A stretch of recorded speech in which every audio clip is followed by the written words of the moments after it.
Ladies and gentlemen. Oh. By all means, sir, if you would like to. No, ladies. Go ahead. You're so sweet.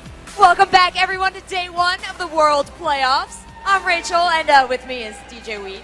Sorry, I'm so excited for this next matchup, Rachel. I just couldn't contain myself. We have got widely considered the two favorites in Group B. We have Najin Sword going up against CLG.EU. So without further ado, let's bring out the teams. First up, playing as the blue team, they competed all over Asia. They are one of the most popular teams in the world. Please welcome to the stage, Counterlogic Gaming EU.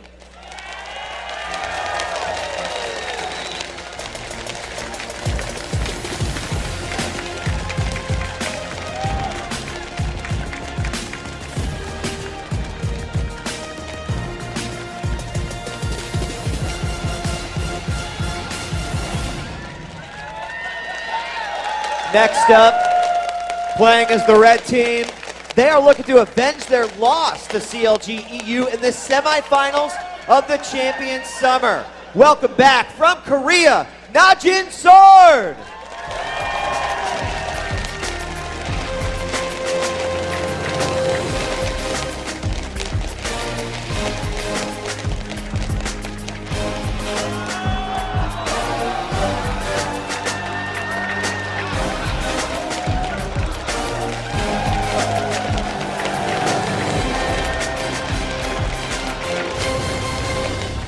Both of these teams have a lot to prove. Let's shoot it over to our casters. Give it up to Freak and Riv.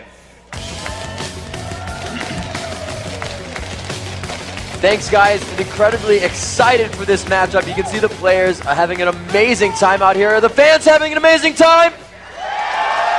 All right, guys. As DJ Wheat mentioned, this is a battle between what many consider the favorites of Group B. What should we be expecting from this game, Freak? Well, we're going to see a very hungry Najin Sword. They lost 1-3 the last time these guys met in a best-of-5 in a LAN in a tournament in Korea.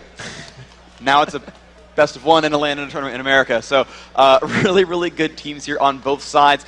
And I'm expecting a tooth-and-nail match. But I've heard a lot of different predictions here. So talking with Team Solomid, but backstage before the matches, Reginald tried so hard to bet me that Dignitas would make it out of the group. So everyone's been saying these are the top two teams in the group, but maybe not. TSM really convinced that Dignitas can pull it out, and we saw CLG beat them earlier. Maybe they are the top dog here, but at the same time, Najin Sword really looking to prove themselves. We saw a pretty strong game from them just a second ago.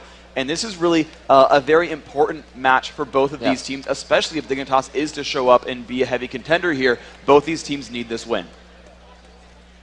So, Freak, these teams coming into this matchup, Najin off the win is going to help. We haven't seen much from Counterlogic Europe, obviously, but they are a team to be reckoned with. They have a lot of strategies to come in here, and those are solid. They're not hugely innovative, but they work time and time again. Sometimes they falter. We saw that happen in Korea, but we'll see if they can pick it up here. Yeah, so CLG.EU, they're very, very strong, and we've seen them time and again, and we mentioned a little bit ago, this is a rematch of the on-GameNet Champions Summer League semifinals. And we talked to CLG.EU about their recent trip to Korea and what it's like to play abroad. To Korea, and I thought it was pretty damn cool. We were invited by OGN to participate in OGN Summer Tournament, but it wasn't really only for the tournament. It was also about having, for the first time, having a gaming house experience. And that's one of the main reasons we wanted to go to Korea, not just for the $40,000 tournament, mainly for the practice. We were a team relatively new together. We hit the professional scene rather late, in beginning of June. So for 2 months, every single day we were together. We're learning each other's weaknesses or strengths. We got regular practice against, the top teams in the world. Korean style is very, very aggressive. They just have the most good players in league. If you were just to tally up the number of super, super good players from each region, Korea would definitely have the most. We got whooped at the start, but as we progressed, we started fighting back. We had to adapt to the Koreans' early game aggressiveness to make sure we got to late game. So by playing against the Korean teams, we learned how do you respond to this aggressive playstyle early. We started off really well, did really good in our group stages, went 3-0, and then kept winning every week until we went to the finals. I think it was really, really nice to be in Korea. It's definitely something new for me because I've always been living in Denmark. Living in Korea was interesting, especially food-wise. You were eating different food every day. And Asian food is not really my type. It's like a lot of seafood. Their food's a lot more spicier. It's a lot more meat-orientated as well. Like you're eating, it's pretty much a Korean barbecue a lot of the time. Yeah, it's been an awesome experience. The tournament itself was absolutely amazing. Not only from the games we played, but also the production value and the venues was just on a whole new level from what we knew before. It's like the mecca of esports, so it's like really professional there. And it really brought us closer together. And I think from it, we've become a much stronger team. And I'd say if we survived those 2 months without killing one another, so I think we're good for the future. And there you have it, guys, straight from the words of their own mouths. It's so big to get that international experience. It pays dividends in the end, and you can see just how much they've really taken from it. But now let's talk about CounterLogic's opponents, Najin Sword, and their keys to beating CLG this time around. Freak, they're going to come in here, and they're going to have to make some early openings in CLG Europe. Exactly. This is really, it just plays into their playbook so very well. Najin Sword is a team built around MakNooN.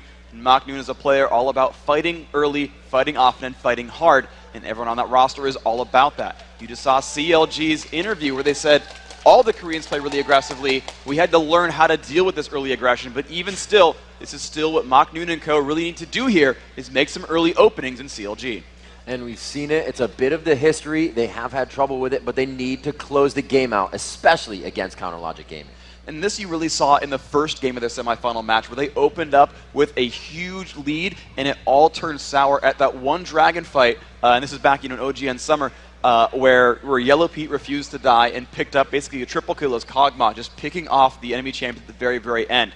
This can't happen again to Sword. It's a best of one. They need to come out strong and close the game out. They need to not throw that lead away. And Freak, the last point talks about top, but it's really about the bottom and mid lane. They cannot focus Wicked this matchup. Yeah, that top lane matchup is really, in Wicked's words, actually, the top two, or the best two top laners in the game. I asked Wicked, I was like, hey, can you beat MakNooN? He said it doesn't matter. Why does it matter? Well, it's the best two players in the game. It's just we're gonna play. It's gonna be fun, but it's not a big deal. And we really think that what it's really about here for Sword is actually shutting down Froggen and shutting down Yellow Pete. Yep. Where I've always felt that Wicked's a player that no matter what happens to him, he bounces back and is always very successful in his gameplay, no matter what happens early on. Whereas the rest of that lineup, that late game back line dealing all the damage, you can actually shut them down. And when you have an aggressive team, you can put that pressure on, deal a lot of damage, and really bring back those late game carries. If you're worried about CLG making a late game comeback, and you delay those late game champions from really getting any items, there's no real leg to stand on, and that's what they need to do here.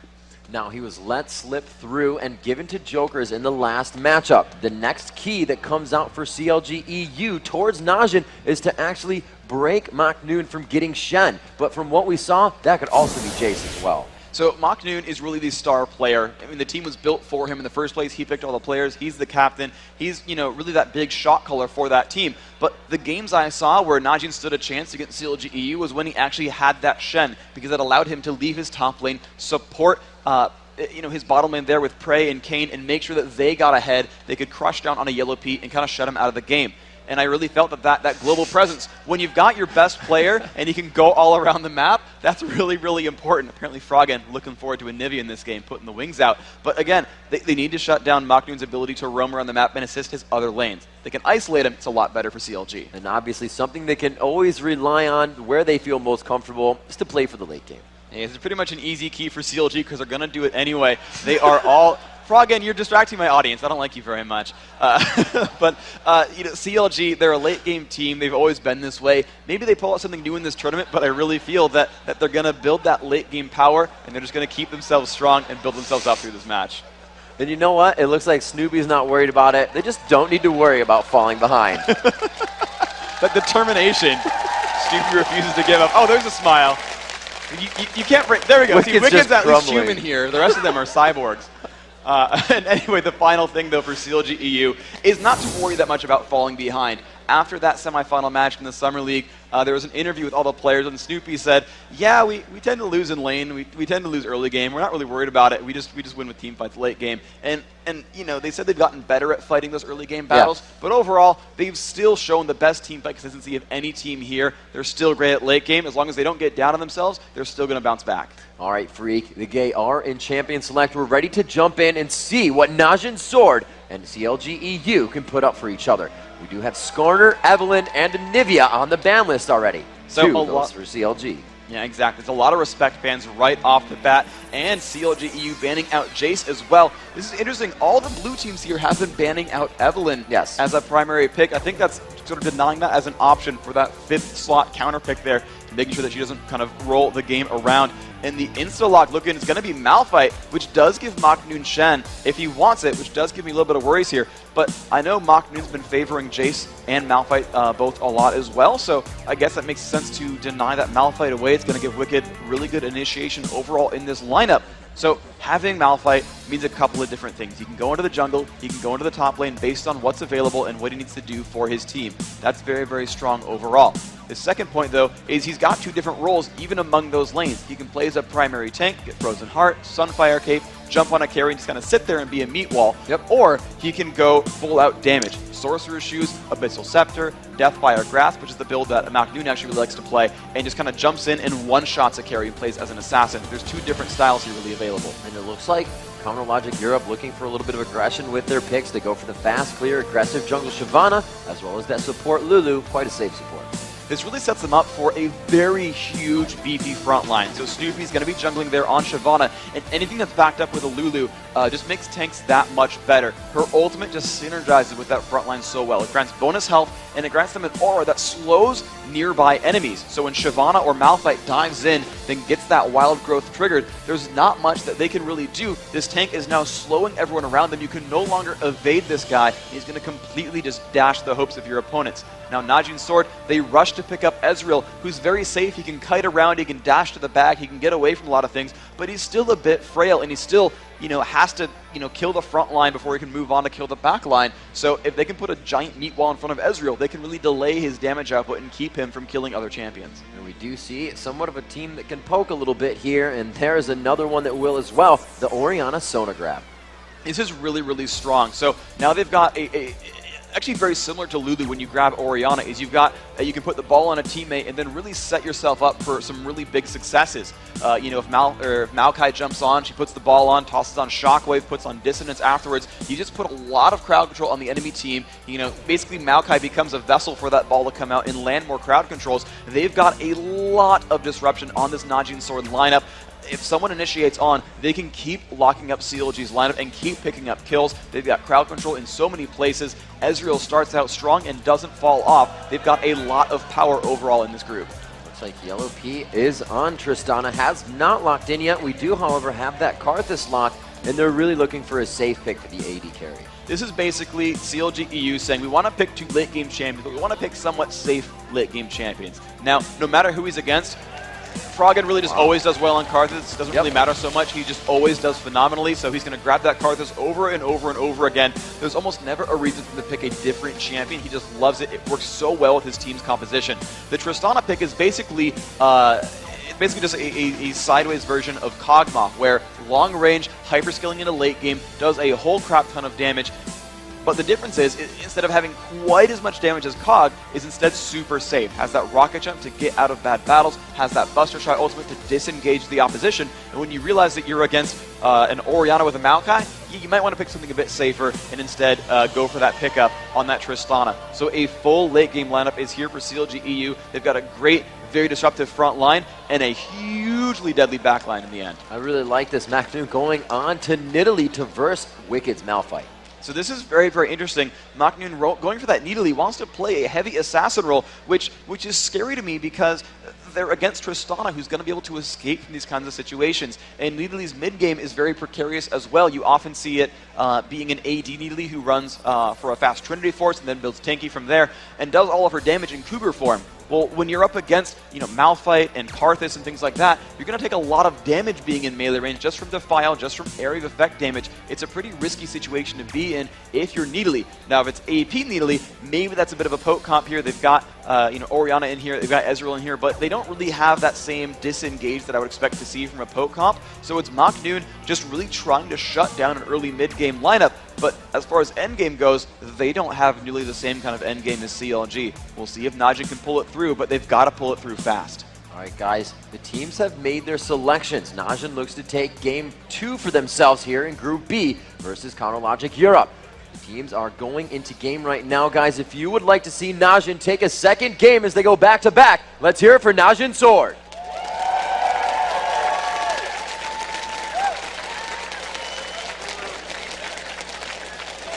And if you want to see CounterLogic Gaming EU avenge their North American counterparts and push on forward, let me hear you for CounterLogic Gaming Europe. The name still holding true and strong on American soil.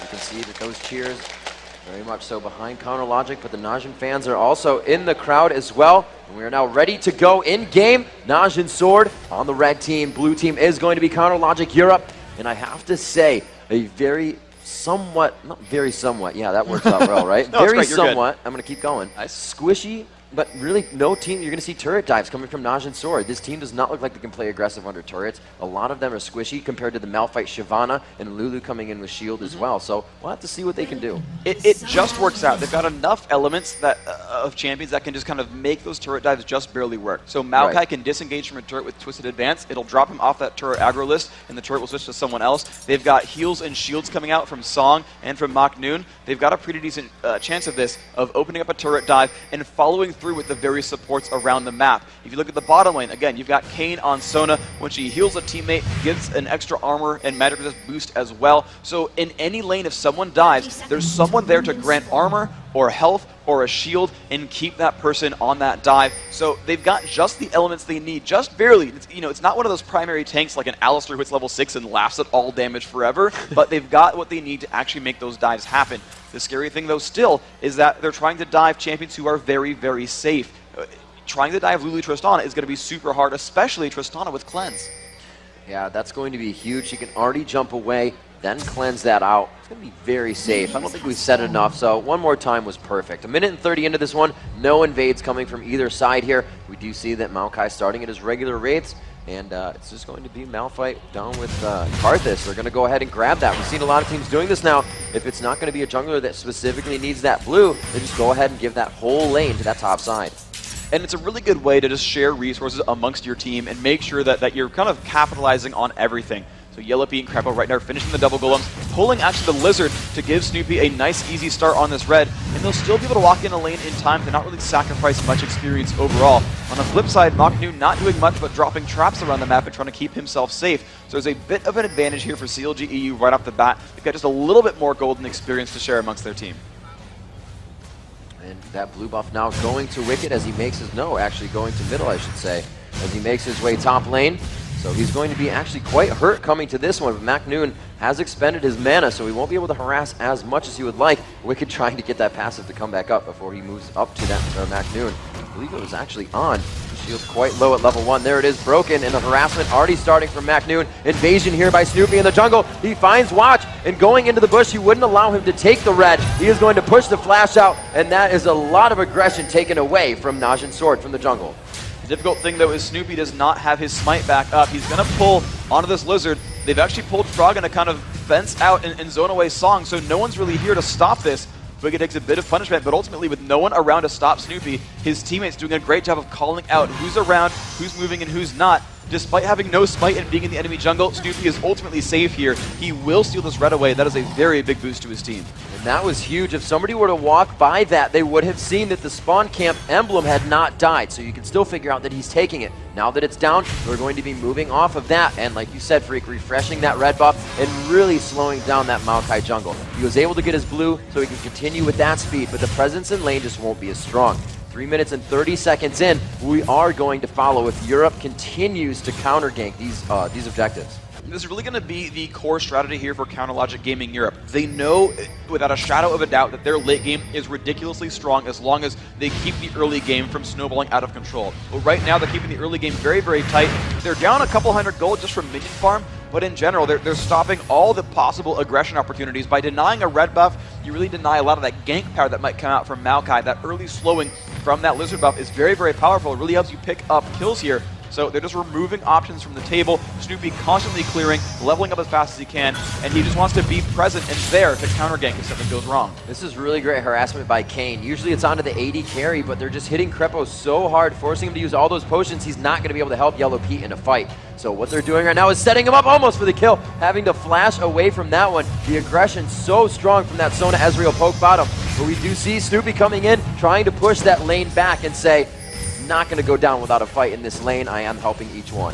This bottom lane is Kane being a complete boss. He is constantly harassing the opposition. He had a ward down aggressively in the enemy brush. He's going to flash in for some damage on Krepo, and there's the exhaust. Oh, a little too antsy there. A beautiful shield by Krepo, but he goes in the ignite. Mystic shot for first blood going to Prey. That was amazing, and Yellow Pete was a little bit greedy there. He refused to cleanse the ignite that was put down. That little bit of damage, I think, helped take him down because there's only one bit of damage left, and that was that one Mystic Shot. And I'm pretty sure it was no, he did hit it to level 2 Mystic Shot at this point, but even still, I think he would have been just tanky enough to survive it if he had just, just cleansed that away and said, I don't want to take that damage. But either way, a beautifully timed aggress right there. Najin Sword opening up strong. That is exactly what they need to do. But again, they're on a clock here. They've got to keep it moving because when you hit 40 minutes, it's all going to turn around if they don't end it. Wicked getting so aggressed on right now, but he's kind of hanging out because he knows MakNooN does not have much mana. He's not going to be able to heal, and he's not level 6 yet, so he can't be in and out on an attack if he needs to.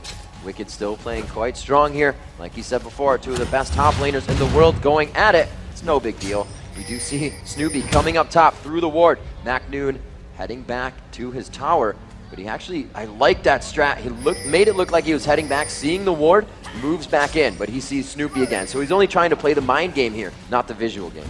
Yeah, he is absolutely wasting a lot of Snoopeh's time. Snoopeh will eventually come back in. Wicked, though, still is going to have enough mana for one more Seismic Shard if he does finally come back in. MakNooN with great ward coverage keeps that one away. Snoopeh putting an aggressive ward there by the Wraith Camp, and now he's sneaking around through the jungle. MakNooN will not see this come in. This is the perfect thing he needs to do here. The turret will give him vision right now, and MakNooN is still not level 6. His speed is slowed there by Wicked. The flash is out, the exhaust goes down with the ignite, and MakNooN will surely fall to Wicked. One for the top lane. Excellent gank overall. That is them all using their summoner spells, and that is why you bring exhaust on Shyvana. She's normally not the best ganker without any innate crowd control, but she's so fast, durable, and just safe overall that you're allowed to bring an offensive summoner, no flash at all in that champion, and still make those ganks happen without dying in return. So he does have teleport. He's getting back to lane quite quickly. He's not going to lose too much experience off of that. But now as they go back, that's 2 Dorans going in the hands of MakNooN, and the AP build starting out from Wicked. It looks like they're going to use this ultimate now that he has 6 to start something bottom. This is going to be very, very scary overall. MakNooN putting on some aggression. He used his summoner teleport here, MakNooN, so he's not going to be able to really roam around the map. I actually don't like that very much. As soon as Needly hits 6, she gets a giant spike in power, and with that bottom lane only being 5 and 4, that's actually a very huge relative power jump. So, she really would be able to bully out these champions to make dives happen, but that's not going to be the case here. She's actually going to stay isolated in the top lane for a while and hope that Wicked won't leave either. They did see Malphite coming around there. There's that vision ward in the brush. They're going to stay back here. But it looks like they are making for the counter gank. Prey actually fires one off. They know that this fight will not go well with Unstoppable Force, so he gives away that they have a ward there. He didn't even want to deal with that situation. Sometimes you want to bait it out, Freak, but that was smart play there with the amount of strength they had. Yeah, even though they had Watch waiting around on the wings, it was still a level disadvantage. If Kane were 6, they'd say, sure, go for it. Oh, and as soon as he leaves, they are going to get the kill down, and they just play the momentum of that bottom lane. Hitting level 6 first is always a huge deal. That is exactly what happened there. They said, okay, Prey, you've got 3-shot barrage, go. No matter what happens, the root will last long enough, and we're going to get that kill onto Krepo. If Krepo were 6, he might have withstanded that damage, but that's what happens. One early advantage means you've got a half-level window to jump when you've got ults, and they don't, and they played that one perfectly. MakNooN throwing a ward down at the blue bush. They're trying to really get aggressive warding down here. Yellow Pete getting a little more range on his shots, and you can see he's harassing a little bit more with that as his passive makes that range longer and longer per level up. Snoopeh down bottom as they're waiting. Krepo to get back to lane. The turret's very low here. They prepped it to be taken down. The aggression from this lane is definitely to dive this turret after it's taken. And Yellow Pete has been staying there quite a bit. We saw Prey pushing him back past the turret as they were farming the minions there. And they have their own minion wave coming back up on this. So they should be safe for now. And we'll see Snoopeh return to the jungle. Yeah, ultimately, they can't aggress on Kayn. He's level 6. Sona has Crescendo and Exhaust up. There is no dive in the world that would work on these guys. As I say, they're going to die. Crescendo goes out. The power cord killing Yellow Pete right away. They turn this one out. Keep trying. Krepo taking a lot of damage. The shield is on. Essence Flux. The caster minions could be the kill, but Prey finally gets the basic attack. And that is just an ill-fated dive right here. CLG, they know they had the numbers advantage, but they had no health. Kayn just simply sat there and was like, okay, Crescendo to the face, no problem, thanks for the burst damage, and just picked up the kill, and suddenly all the damage up that they were relying on was just gone. The exhaust came out again, and those cooldowns, those are so incredibly important as cooldowns. They were there, and they just turned that fight absolutely around. 2 kills for nothing. Najin Sword, not only are they taking the aggressions right here, and then of course as they have matches where they go for the dragon, pushing themselves up even farther ahead, but on top of that, they're just getting kills thrown at them as well. This is exactly what Najin Sword wants.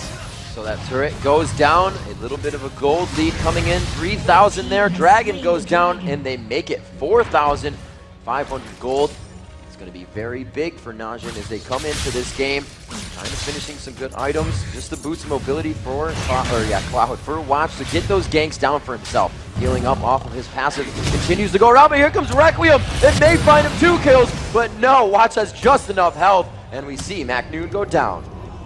That was actually absolutely perfect play by Wicked, who actually kind of baited some aggression at the turret, and as soon as MakNooN pulled turret aggro, he immediately jumped the Unstoppable Force, roasted all of his cooldowns, including Ignite, and said, Froggen, pick up 300 gold, man. It was very, very good coordination overall, and really good reflexes, Wicked knowing that MakNooN just overextended and he was going to be low enough to get killed. CLG getting some pings down bottom saying, I think somebody's in this forward bush, and we can actually see Prey playing quite aggressively as well, going past that river, no wards as the jungler comes up above him, or support rather, in the jungle. They're going to be able to get those safe wards down, going towards Dragon, making sure it's all clear, but they're going to ward Tribush, and that gives them a lot of room here. Warding that Tribush allows them to see everything coming from the opponent's jungle, and not just down the river. Ping's going down in mid, and they say they put a ward there, so be careful. This is really just great ward coverage overall. If you want to check down the mini-map at the bottom right corner, these are the 2 major ward spots you care about when you're the red team. It's the ward by the Wraith camp over towards the middle of the map, and then that ward by the Tribrush. You cannot get into the river as blue team without running by one of those, and of course those are the other 2 major gank spots, going through Tribrush to lane sneak or just kind of coming down the jungle. So they've completely shut off all the aggression opportunities with the exception, actually no, not even with the exception, because they've also warded their very bottom lane brush as well. So there was simply no way for Snoopeh to sneak in and screw up their bottom lane. And what Najin Sword is doing, once they've killed that first turret, is they are now freezing the lane. They are refusing to push. They are letting these minions push out to their own turret. Again, they still have the ward coverage to deny any pushes. A flash in from Froggen. He pulls Watch under the turret. He takes some unnecessary damage. Here comes Snoopeh. Snoopeh and Froggen get the kills assist. And it looks like Song will stay to fight. He has no mana left as he throws out auto attacks, but they find the kill onto Snoopeh to trade the 1-for-1 retribution. That is why he runs Summoner Teleport on a top laner. You're going to have so much gold and experience being stuck up there farming minions day and night that you will be a huge force to be reckoned with in a battle. Excellent play there, MakNooN turning that one around. But at the same time, look at just the damage output that came in from CLG.EU. Snoopeh and Froggen working together, really picking up that kill on the Watch. That is painful. He had an Oracle, so another 400 gold down the drain. That's really not tracked in the scoreboard. MakNooN completely healing that Q damage as soon as it came off. He didn't even see it hit his health bar. And he does have quite low mana here, taking a bit of damage there, puts himself in and out of bush. Not really going to help him too much, denies vision, gives him a little bit of speed, but he's really just going to push this lane up into Wicked's face and try to continue to break that passive as his, take some damage down after that. The red buff will also help, and he can really kite this lane. Like I said, out of mana, doesn't really have to use that in Cougar form, just has to wait for the cooldown. So he's not in a terrible position, but still, MakNooN playing up to his regular aggressiveness. He is playing this lane as perfectly as possible. You look at the minion farm, it's 52 to 108, and he's got a Phage and a Lizard buff, meaning if he ever pulls an advantage, he can just completely shut down Wicked. Just watch him try to run away. That movement speed steal from Seismic Shard lets him run from that battle, but in general, he's going to have a horribly tough time fighting MakNooN here. Yeah, it does look like he leveled that shard up already. Going for the ground slam and does not yet have anything into brutal strikes. Goes ahead and takes a chunk of MakNooN, and MakNooN says that's enough of that situation. I have 964 gold. Gonna go back and finish an item for himself. And we'll see if that'll be boots. He may not need that just yet due to his passive, but he does finish those Merc Treads to cut away that, to give him tenacity, to cut away that crowd control that Malphite will be doing. Now top lane, as the bottom turret goes down, we see them transfer up to the top three. This is really very typical for a team that starts to play very aggressively. You normally see this kind of play when you lane swap to 2-on-1 lanes from the get-go. But either way, what you've got here is Najin Sword saying, look, we picked up one turret, and now we could build a total lane mismatch here by putting our AD carry and support up against just a 2 versus 1 against Malphite. They're going to go for a lot of turret pressure here. CLG must react to this or lose even more early game advantages. Snoopeh waiting in Baron Den, knowing that Kane is kind of in that bush and he wants them to come down and ward. Little does he know he already warded. I don't think Snoopeh has caught that one in front of him with his Oracle just yet. They are setting up top. They know Krepo is with Wicked now, so they got to be thinking, besides seeing Triss bot, actually, where is Snoopeh? Chilling out in Baron Den. We see Orianna going back once again to grab the Wraiths. More CS and minion kills. 165 now for Orianna to 182 of Froggen. That early blue buff top lane is going to be hit hard. Kane goes in. The crescendo stops them, but the wild growth comes out, popping up Prey. He had enough time to just while out on that CC, and then they continue to go after the fight. A sliver of health for Snoopeh, but Wicked is still quite tanky. They're going to hold off on this and run in with the minion wave. Middle lane going down. Froggen gets hit hard as MakNooN transfers from top to mid. And that was just amazing reflexes overall. Actually, the fight might still be on. Watch taking a lot of punishment. Prey and Wicked now standing off in that lane. Snoopeh with a really nice move. He knew that ward was actually in that river and simply ulted over that Baron wall, tried to flank on behind his opponents. The unstoppable force nearly catching Kane, but he had the reflexes to flash it away and not get harassed there. He managed to turn that fight around and make it safe. As you mentioned, MakNooN making the plays in mid lane. There's a second turret kill picked up for Najin Sword. They want to keep this pressure on. Again, they are on a clock, and the clock only has about 20 minutes left. They need to keep this game forward and really push to the point where even the late game scaling of Karthus can't keep this team alive.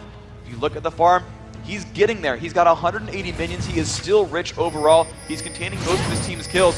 Froggen is going to be the playmaker here for CLG.EU. Watch him. He's going to be the guy to make things turn around. That super early Bloodthirster coming in for Ezreal. It's about 15 minutes actually when he had that. He already has about 30 stacks. He does have 30 stacks on it. You see there's about 80 gold right now in the hands of Yellow Pete, and he has that VF Sword and Scepter. So he's got a good 700-800 gold to go before he can get that. See now as they take down Dragon, that gold going to Najin. And that is just going to put them up 7,000 gold at 16 minutes.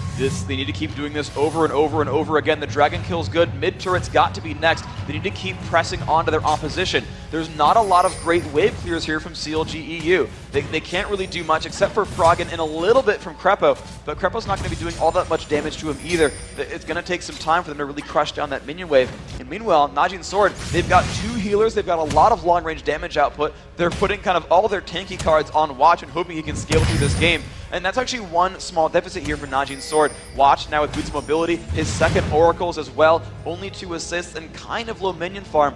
Watch is going to be very, very frail throughout this game. The jump on from Tristana, the buster shot, or rather explosive shot, goes down to try and mitigate any of that healing MakNooN can do to himself. They continue to poke down onto this turret. MakNooN using that poke ability of Nidalee to get back and trade damage in his favor. Looks like he will be returning to base as well with 1,700 gold in his pocket. Going to get some good items for him, and he'll definitely feel good in that solo lane by himself, picking up the Sheen and starting the Zeal to his Triforce. Now, CounterLogic Gaming Europe making a good move, pushing for that bottom turret, but the teleport from MakNooN is going to stop them. They all run away afraid. They actually had a ward, seeing that Song was running down as well. They did not want to put themselves into a bad fight situation. Really what CLG wants to do is buy time by starting a turret push and then saying, oh, okay, you're showing up, cool, we'll leave. They just bought another few seconds on the map. And if they keep making moves like this, forcing Najin Sword to run around and react to them over and over, they're going to keep buying that time and keep building themselves great advantages. The difficulty here is it looks like Sword knows about this golem. They actually do have it warded. They're going to make the play here. You know, Freak, I'd say at some point it's going to be very scary for CLG.EU to fall this behind. Froggen gets almost wiped out instantly. It only took a few spells. Kane follows right behind him in the 1-for-1. The focus is on Snoopeh, and all the Najin health bars are still halfway full as Wicked drains down to nothing. double kill coming in for Prey. MakNooN following from the backside as we have a slow coming from Krepo. Will they follow over the wall? They do. MakNooN in super aggression mode, trying to find that way out, but he cannot do it. Krepo goes down, and it's going to be YellowPete left alive bottom. 10-4 in 19 minutes. And it looks like it's now daylight savings time for Najin Sword. They've just added more time to that clock because when you realize that Tristana is super awesome late game, but only has a BF sword, look at Ezreal. Look at those 6 kills on Prey. He is going to be doing so much damage here that there's not an easy option here. You're just watching these team fights turn around so very quickly. So much crowd control from Najin Sword. They didn't even have to use Crescendo. That's still up for Kane. It was like, yeah, triple kill, no problem. No ult needed. We'll just keep fighting you one at a time. And really, that kind of happened there. CLG.EU kind of limped in one at a time, and they're just continually putting on the pressure. They finally picked up that middle turret. That is 3 turrets for them. The Dragon coming up before too terribly long as well. They're going to keep that underway. The Dragon 22:30. It's still a 3-minute timer to go for that to be back up. And you know, they're going to keep pushing onto this, but now it becomes a little bit more difficult for Najin Sword. Again, they're getting very far and they're getting very far ahead, but it's going to be harder and harder for them to force fight. These turrets are now harder to reach. The impact of a single dragon starts to mean less and less as these teams get more gold. The pressure is still on them to make some moves.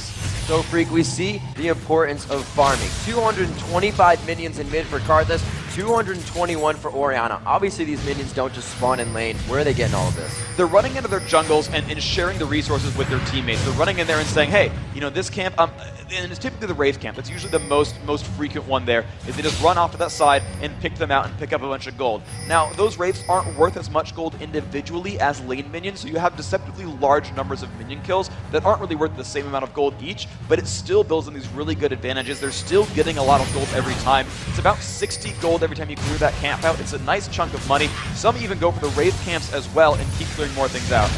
You see bottom lane going quite aggressive on YellowPete. The cleanse is used and he pretty much avoids everything there. And we can just see Najin hightail it out of there saying, wow, we just blew a lot of cooldowns and we're being closed in on. But this could be bad. EU has been on their heels in every fight as Najin turns it around seamlessly within a bush, within the open. And it looks like CLG knows this. They turn around and say that was not our engagement. But look at the split push coming now from Najin. They just leave Prey top, and that is going to be a huge split pusher. Ezreal can get that attack speed up as he hits his abilities and really crush down turrets. That was a really risky move because they had what was a 4v5 at the bottom half of the map. If CLG.EU was able to catch them, they could have turned around a 4-for-0 trade right here.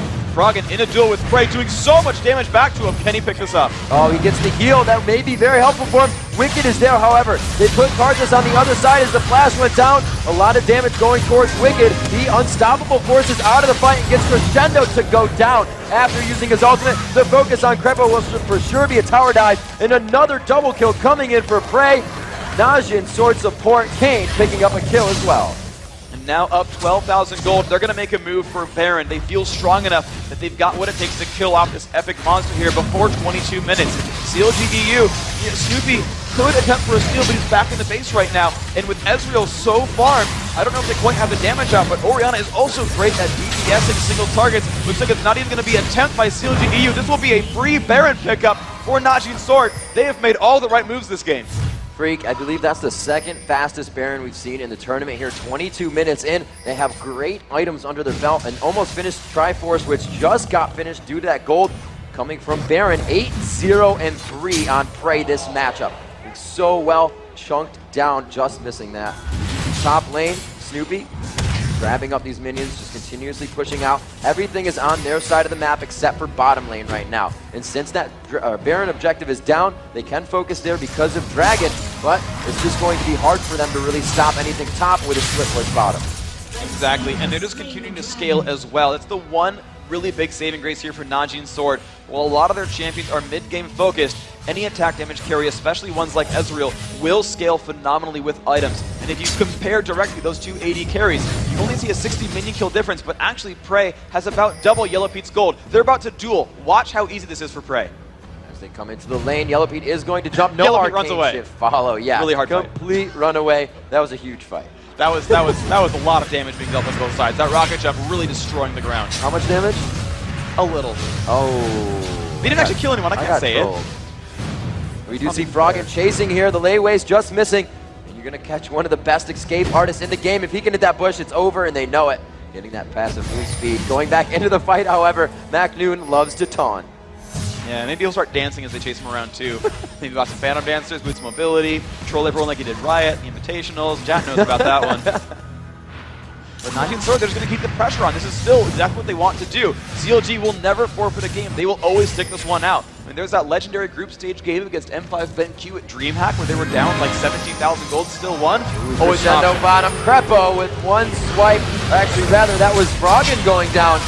Snoopeh coming in here. MakNooN able to try and do something for his team. He may go down here. MakNooN just getting out. Can Krepo make the slice? And he does. Hitting him with Glitter Lance. It will be a trade there, however, with the support. Zona now with 3 kills. They take out Shyvana, and it just looks like they will start to crumble under their own turret. They proved me wrong. They have a team that can dive turrets. And they got to that point there where they've got so much money and so many items. Watch, finally there with the Heart of Gold and the Aegis of the Legion is just tanky enough. And again, they've got heals and shields and more heals. It is so hard for them to actually die when they're together as a team. The extra ability power from Baron Buff going to help that as well. The inhibitors now open as well as Frey just stayed at that top lane, dealing more and more damage here. This is looking like a very nice push here for Najin Sword. Yellow P is just forced to watch his structures go down. The inhibitor falls top. They are split pushing the bottom freak, and this is what I just said. It's going to be very hard with the amount of control they have over this game to even stop this right now. The Aegis is out as well. They're starting to help each other in the area of effect zone. So this is going to be very big for them. Trying to initiate on this fight. MakNooN right in the front with Zong. Zong being very aggressive right now as they just wipe out Krepo. As they see the health bars go down, this says we want to initiate that much more. Going right in on Yellow P. MakNooN hardly taking any damage. And they're the Twisted Advance locking up Yellow P. They're all about the Nexus turrets now. The inhibitors are down, but they're just fighting for the fountain steps. They are keeping them on the fountain and not even letting them heal. MakNooN getting hit up by the fountain laser, but making it out. The Hex Trigger keeping him alive after that shard hits him. They drop another inhibitor freak, and right now they are just burning down this base with fury. And this is so good for them. They can actually keep pushing despite being a little bit low on health. The Baron buff offering health and mana regeneration. 2 members of that team actually have heals. MakNooN is back to half health despite almost dying, taking a lot of damage from that fountain laser just a little while ago. They are ready to push down this mid lane as well. CLG knows it. They're actually set up and ready to defend this. They know that they could really not hold against 3 dead inhibitors. But look at the burst. Froggen taking a lot of punishment for trying to be, nearby to the enemy team, and they're just going to keep pushing forward. Another turret is about to go down. This is not going to be good. They have a little bit of time to work with here. EU needs to at least hold off for 3 more minutes. At 29:06, that Baron is going to come back up, and they need to dance it out in the best dance they've ever had of their life. Najin is so far ahead right now, 20,000 in gold, and they have 8 turrets to 0. They have a complete shutout game going for them right here, and that momentum from the first game is just carrying over in numbers. Oh, wow, and Najin Sword finally getting themselves back into the base as well. Just bought a whole bunch of items. Zeke's, Shirelia's, Rabbiden's Deathcap, another Oracle's. Hey, why not? Let's bring 2, sure. They are just completely scaling throughout this game. You can see a 20,000 gold lead. But the one good thing here for Counterlogic Gaming.EU is if they can hold, those 2 dead inhibitors are actually going to feed them a lot of gold. You'll notice that Najin Sword are only farming in their jungle. There's not a lot of gold in the jungle, really. There's a lot more gold coming in from those side lanes. You're seeing Yellow Pete finally finishing that Infinity Edge. You've got Wicked on Malphite finally starting to get some items for himself as well. The Sunfire Cape is done. He's still able to initiate. He's still got a lot of base damage. You've got to realize that even though Ezreal is super farmed, he's level 17, he's got a lot of offensive items, he doesn't have a lot of defensive items. Now, unless MakNooN and Song can really put up a lot of support onto him in a burst scenario, he is still burstable and killable if all of CLG.EU is able to collapse. This might still be risky if the fight goes exactly perfectly for CLG. Now, Freak, when you're this far behind in the game, and so actually the fight may happen here, so we're going to get ready for that, as Wicked tries to Unstoppable Force through there and execute onto Frey. If his team doesn't have enough damage to follow up, how do you now start this fight that you came to try and do? Well, they want the turret on their side if possible. Like, this is an example right there where Frey is in there in minion range. He's going to initiate it. Let's see what they can do. Unstoppable Force and Wild goes slow off. Wicked is the focus that he gets out alive. 2 members drop instantly. Froggen and Snoopeh go down. The Requiem comes out for a bit of damage, but it looks like it just tickles Najin. The GGs are coming out as they push the final turrets in the game, and that is going to be Yellow Pete heading for his fountain. MakNooN jumps on the fountain and flashes off the fountain. They are finishing the last Nexus turret now. We do see them just milling about right in front of the fountain. They are just messing with the fountain laser. The damage is going down on the Nexus. Najin going up 2-0 and taking out CounterLogic Europe. Nice job, Najin Sword, playing that one so clinically. This was like a different team from the one we saw at the OGN Champions Summer League right there. They came out with a vengeance, aggression from minute one. The confidence too, picking early game champions over and over again, saying, you know what, yes, we'll pick Neely to shut down Malphite. We know Malphite's better late game. Nah, they're not even going to get to late game. Karthus, Tristana, no problem. Let's press it now. Let's go for kills now. Let's keep the pressure going. They grabbed a heavy ganking jungler from Maokai who can clear the jungle pretty rapidly and then move on to those lanes and pick up kills. And pick up kills they did. Najin Sword opened up a lot of openings there, dealt a lot of damage, and then closed the door. And they shut that game out. That was amazing play by Sword. Every single move they made was the right one. Beautiful job. You know, Freak, it's different. Usually you don't see a team consistently going for the support. When it's not a sustained support, and you have somebody that's going to help out their AD carry by a shield and has to stay close in the fight, they picked up so many kills off of Krepo because they continued to power court him. Just Kane doing such an amazing job, continuously harassing, setting up that lane to be ganked, and just killed whenever they wanted. They prepped the turret really early, they were diving under it, and they were just having the time of their life in that bottom lane. Yeah, it was just absolutely perfect. It was a full poke lane with Sona Ezreal. When you've got a lane like that, you just keep looking for damage. And it seemed like Krepo just wasn't quite ready for that. He kept taking harassment over and over. And I don't want to clown on him. He's an amazing player overall. But that lane really was opened up by Najin Sword and especially Prey and Kane together, opening that bottom lane for all the aggression. So now let's take a look at what that means for Group B so far. We are halfway through Group B. We've got a lot of games played. Let's see what the standings look like here. Najin Sword starting up at the top with 2-0. CLG.EU, a little bit of a mixed bag here at 1-1. We're going to see Saigon Jokers versus Team Dignitas up next. The thing to remember here is there is still the option of all sorts of crazy, weird ties to still play out here. We've got a lot of games still left to play. The last 3 matches coming from Group B, we still don't know quite who's going to come on through. It's going to be neck and neck. These guys are fighting for elimination with a chance to move on to the quarterfinals tomorrow. So, Freak, how do you feel about a game? If you were in this one, I love Froggen's build as well at the end. Selling out and buying 4 haunting guys, just knowing. But coming into this game, when you can't even build what you need to build, your composition isn't even working, then innovative strats need to be brought in. Is there any way to really flop a composition to work a different way while in-game like that? I think really a lot of that was more their play style than their composition. Okay. I think they weren't prepared for a lot of the openings that were made. I think you know, the general builds they were going for, the champions they went for, those were all still going to work actually quite well. That it was just getting caught out one too many times. You know, we saw that gank at bot lane where they threw away a double kill by jumping onto a Sona with exhaust and crescendo. It was just mistakes made in game. I think they had what it took. They just made a couple of bad decisions. Now, we're going to see one of those game-winning pushes up on the replay to see just exactly what it took for Najin Sword to close this game out.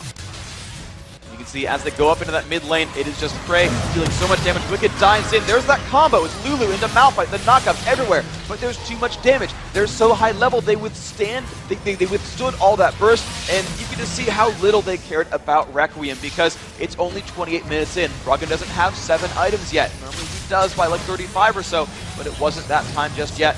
Not enough farm for him, and they're just an unstoppable train at this point. When you're a team based on damage more so than utility, all you need are golden items, and they were not able to get those, you know, that gold and those items. They were not able to sort of scale up throughout that game. That was Sword putting on that pressure and making that one happen. You know, Freak, the way they played, and when you're winning in a game, it just opens up so many avenues of ways to win. Usually you see the top lane pushing, but that was all Prey by himself, pushing top, double lift style into the base with Yellow Pete on him the whole time, just like double lift had Shen on him the whole time. Just continuously knowing the mechanics, knowing the limit of your champion and saying, I can get the most out of this right now. And having that in different parts of the map, knowing that your team just has a complete upper hand to dictate the game is really what just made it look like that was an easy game for them.